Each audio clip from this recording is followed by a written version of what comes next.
Hi, let us read about pulmonary heart disease, car pulmonale. Car pulmonale is a condition in which the right ventricle of the heart enlarges with or without right-sided heart failure as a result of disease that affect the structure or function of the lung or its vasculature. Any disease affecting the lungs and accompanied by hypoxemia may result in car pulmonale. The most frequent cause is severe COPD, in which changes in the airway and retained secretions reduces alveolar ventilation. Other causes are conditions that restrict or compromise ventilatory function, leading to hypoxemia or acidosis. Example, deformities of the thoracic cage, massive obesity, or conditions that reduce the pulmonary vascular bed. Example, primary idiopathic pulmonary arterial hypertension, pulmonary embolus. Certain disorders of the nervous system, respiratory muscles, chest wall, and pulmonary atrial tree also may be responsible for car pulmonale. Pathophysiology. Pulmonary disease can produce physiologic changes that in time affect the heart and cause the right ventricle to enlarge and eventually fail. Any condition that deprives the lungs of oxygen can cause hypoxemia and hypercapnia, resulting in ventilatory insufficiency. Hypoxemia and hypercapnia cause pulmonary arterial vasoconstriction and possibly reduction of the pulmonary vascular bed, as in emphysema or pulmonary emboli. The result is increased resistance in the pulmonary circulatory system with a subsequent rise in pulmonary blood pressure, that is pulmonary hypertension. A mean pulmonary arterial pressure of 45 mm of mercury or more may occur in car pulmonale. Right ventricular hypertrophy may result, followed by right ventricular failure. In short, car pulmonale results from pulmonary hypertension, which causes the right side of the heart to enlarge because of the increased work required to pump blood against high resistance through the pulmonary vascular system. Clinical manifestations. Symptoms of car pulmonale are usually related to the underlying lung disease such as COPD. With right ventricular failure, the patient may develop increasing edema of the feet and legs, distended neck veins, and enlarged palpable liver, pleural effusion, ascites, and a heart murmur. Headache, confusion, and some somnolence may occur as a result of increased level of carbon dioxide, that is hypercapnia. Patients often complain of increasing shortness of breath, wheezing, cough, and fatigue. Medical management.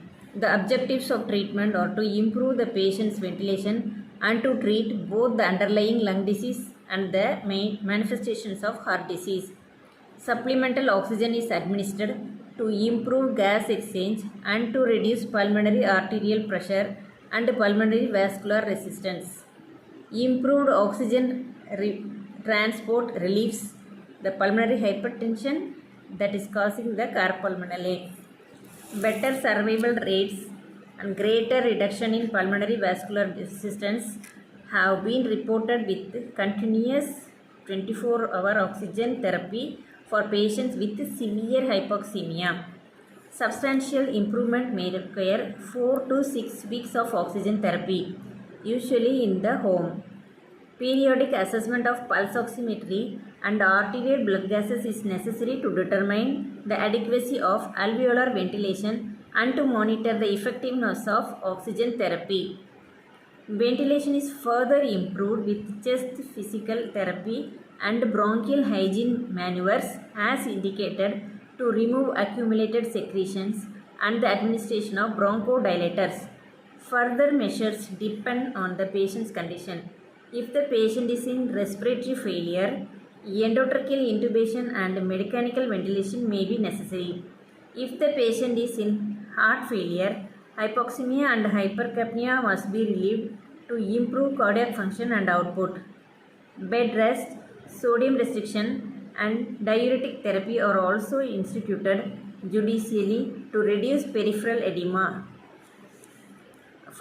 That is to lower pulmonary arterial pressure through a decrease in total blood volume and the circulatory load on the right side of the heart. Digitalis may be prescribed to relieve pulmonary hypertension if the patient also has left ventricular failure, a supraventricular dysrhythmia or right ventricular failure that does not respond to other therapy. ECG monitoring may be indicated because of the high incidence of dysrhythmias in patients with carpulmonale. Any pulmonary infection must be treated promptly to avoid further impaired gas exchange and exacerbations of hypoxemia and pulmonary heart disease. The prognosis depends on whether the pulmonary hypertension is reversible. So, main treatment is ventilation, oxygen therapy, and what else? Digitalis therapy, bronchodilators, physiotherapy to the chest, and suctioning. Nursing management. Nursing care of patient with a carpulmonale addresses the underlying disorder leading to carpulmonale as well as the problems related to pulmonary hypertension, hyperventilation, and right-sided cardiac failure.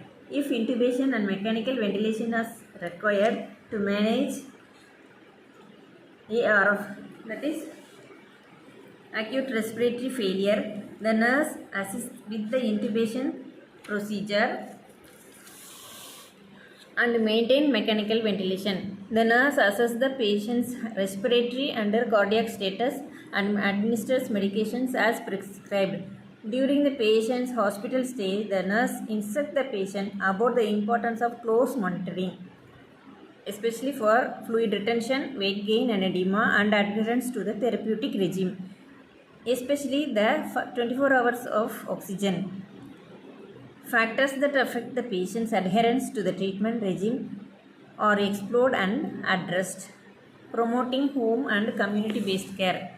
Teaching patient self-care. Most of the care and monitoring of the patient with carpulmonale is performed by the patient and family in the house because it is a chronic disorder. If supplemental oxygen is administered, the nurse instructs the patient and family in its use. Nutrition counseling is warranted if the patient is on a sodium restricted diet or is taking diuretics. The nurse teaches the family to monitor for signs and symptoms of right ventricular failure and about emergency interventions and when to call for assistance. Most importantly, the nurse urges the patient to stop smoking. Continuing care. A referral for home care may be warranted for the patient who cannot manage self-care or for patient whose physical condition warrants close assessment. During the home visit, the home care nurse evaluates the patient's status and the patient's and family members' understanding of the therapeutic regime and their adherence to it. If oxygen is used in the home, the nurse determines if it is being administered safely and is prescribed and as prescribed. It is important to assess the patient's progress in stopping smoking and to reinforce the importance of smoking cessation with the patient and family. The nurse identifies strategies to assist with the smoking cessation and refers the patient and family to community support groups. In addition, the patient is reminded about the importance of other health promotion and screening practices. Thank you. Please share this one to your friends and ask them to listen. Thank you.